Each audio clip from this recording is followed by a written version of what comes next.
So now the next standard that we are going to start, that is SS 600 using the work of other auditors. अब sir SS 600 क्या है? बहुत ही simple standard है, बहुत ही प्यारा सा स्टैंडर्ड है, SS 600 using the work of other auditors. अब सर मान लीजिए आप रिलायंस के प्रिंसिपल ऑडिटर हो, मान लीजिए साहब आप रिलायंस के प्रिंसिपल ऑडिटर हो, तो रिलायंस का अगर आप प्रिंसिपल ऑडिटर हो मतलब रिलायंस का जो मेन CFS का ऑडिट है वो आप कर रहे हो. बट ऐसा नहीं है कि रिलायंस के हर एक कंपोनेंट का ऑडिट आप ही कर रहे हो. रिलायंस के बहुत सारे कंपोनेंट्स हैं देश में.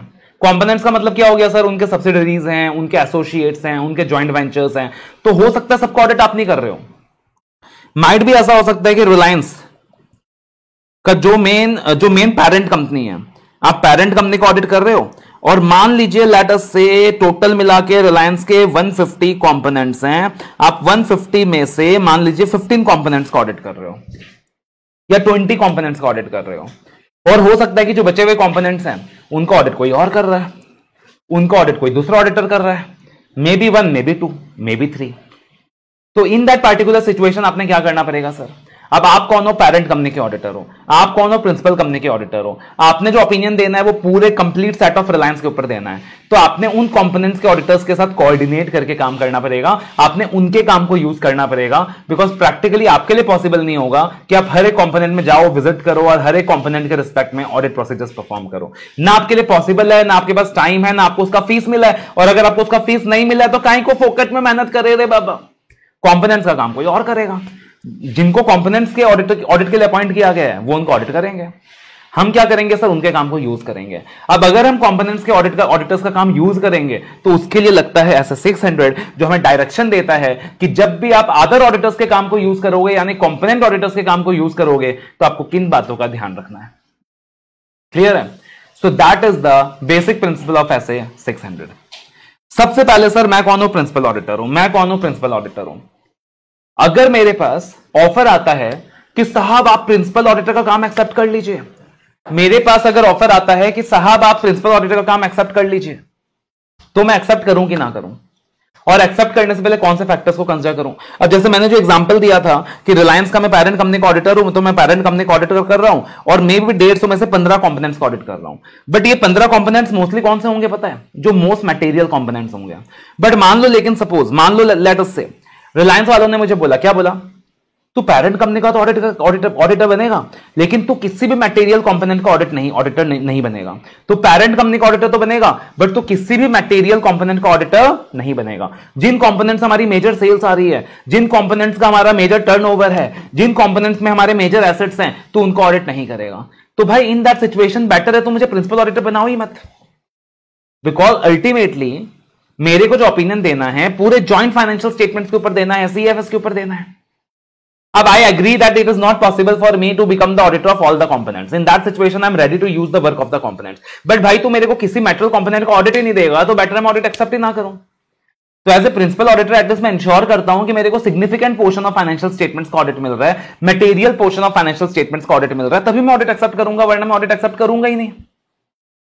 दूसरी चीज मैं ये देखूंगा मेरे को कंपोनेंट्स के बिजनेस का नॉलेज है क्या. मैं क्या देखूंगा कि मेरे को कंपोनेंट्स के बिजनेस का नॉलेज है क्या. अगर कंपोनेंट्स के बिजनेस का नॉलेज है तभी ऑडिट एक्सेप्ट करके फायदा है भाई. अगर कंपोनेंट्स के बिजनेस का नॉलेज ही नहीं है तो ऑडिट एक्सेप्ट करके कोई फायदा ही नहीं है.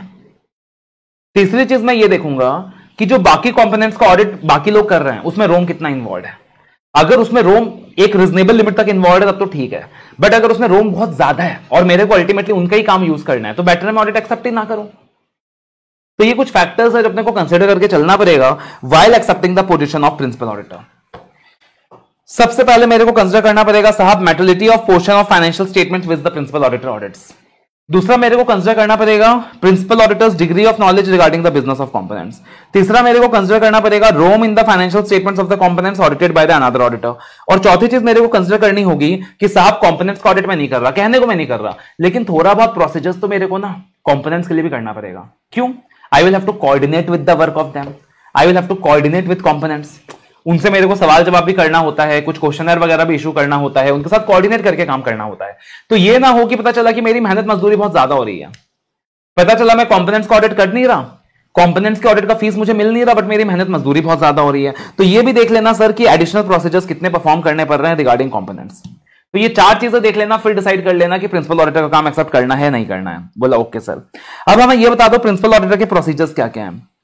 तो बोला साहब सबसे पहले एक चीज याद रखना, as a principal auditor you are totally entitled to visit the component, you are totally entitled to examine the books of accounts of the component, you are totally entitled to visit the component, you are totally entitled to examine the books of accounts of the component।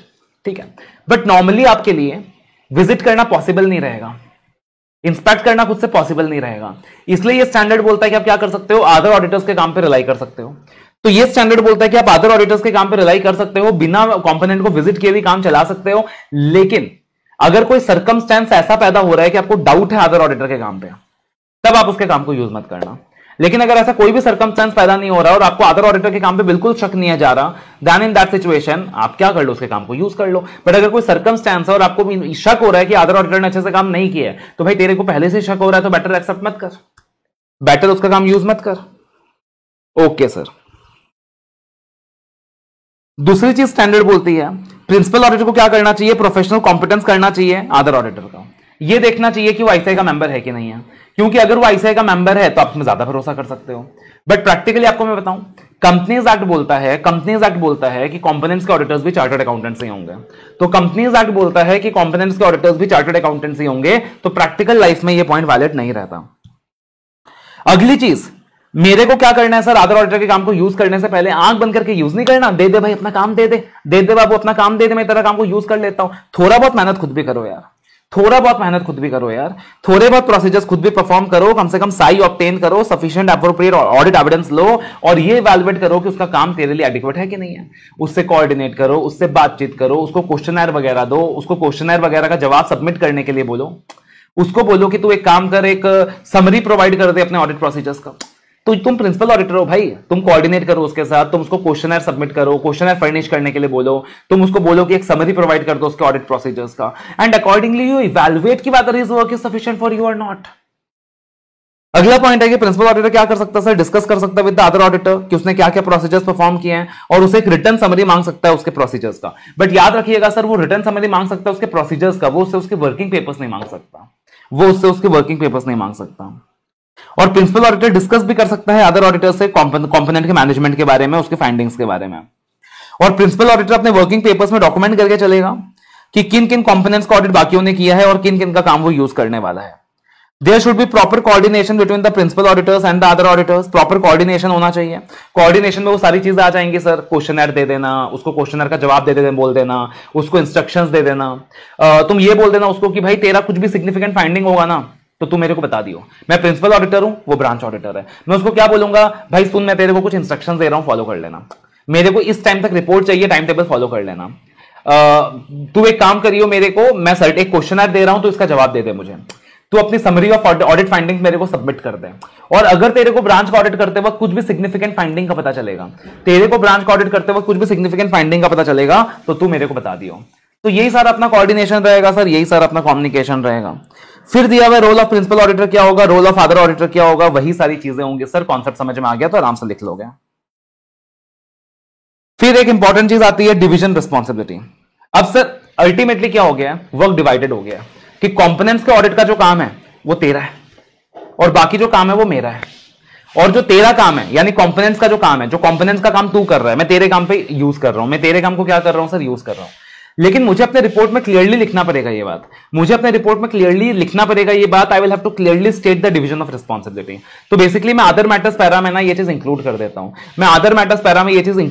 हूं, कि भाई इतने components हैं जिनका audit मैं नहीं कर रहा, इनका audit so and so firm कर रही है और अपन क्या कर रहे हैं, इनके काम पे रिलाई कर रहे हैं। तो इस तरीके से अपन क्या करते हैं सर, अदर मैटर्स पैरा में रेफर कर देते हैं उस चीज को, बिकॉज अपने को यूजर को बताना चाहिए ना कि वो कौन कौन से कंपोनेंट्स हैं जिनका ऑडिट मैंने नहीं किया है, जिनका ऑडिट कोई और कर रहा है और अपन उनके काम को यूज कर रहे हैं।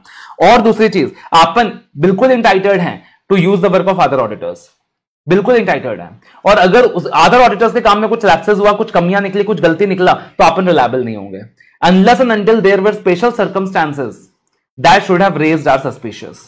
तो अगर कुछ ऐसा स्पेशल सर्कमस्टेंसेस थे जिसकी वजह से अपने को अदर ऑडिटर्स के काम में शक होना चाहिए था, डाउट होना चाहिए था, और फिर भी अपन ने उनका काम आंख बंद करके यूज कर लिया है, तब जाकर अपन अपनी रिलायबिलिटी होगी। बट अगर ऐसा कोई स्पेशल सर्कमस्टेंस नहीं था, ऐसा कुछ सस्पिशियस ग्राउंड नहीं था कि अपन उसके काम में शक करें और फिर अपन उसके काम को यूज किया है, तो अपनी लायबिलिटी नहीं है बॉस, अपनी लायबिलिटी नहीं है boss. We are not going to be liable.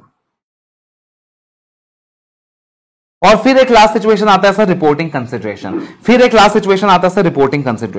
अब रिपोर्टिंग कंसिडरेशन में क्या आएगा? सबसे पहले मान लो एक तो ये सिचुएशन हो गया कि अदर ऑडिटर्स ने अच्छे से काम किया और मुझे लग रहा है मैं उनका काम यूज कर सकता हूं, कोई दिक्कत की बात नहीं है। दूसरा ये सिचुएशन हो गया कि मुझे लग रहा है कि मैं अदर ऑडिटर्स के काम को यूज नहीं कर पाऊंगा,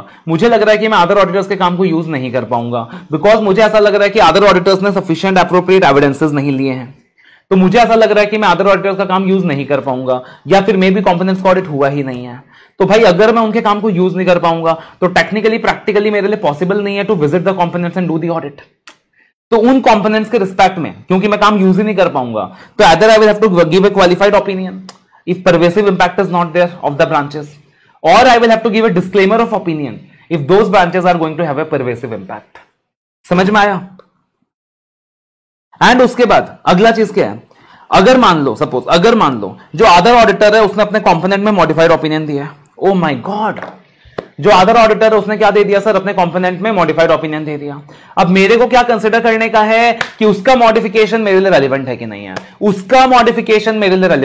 है। मान लो वो जो ब्रांच है वो इमैटेरियल ब्रांच है, तो शायद उसका मॉडिफिकेशन मेरे लिए मटेरियल नहीं है, बट अगर ब्रांच एक मटेरियल ब्रांच है तो I can not ignore that modification, वो मेरे लिए भी रेलिवेंट होगा।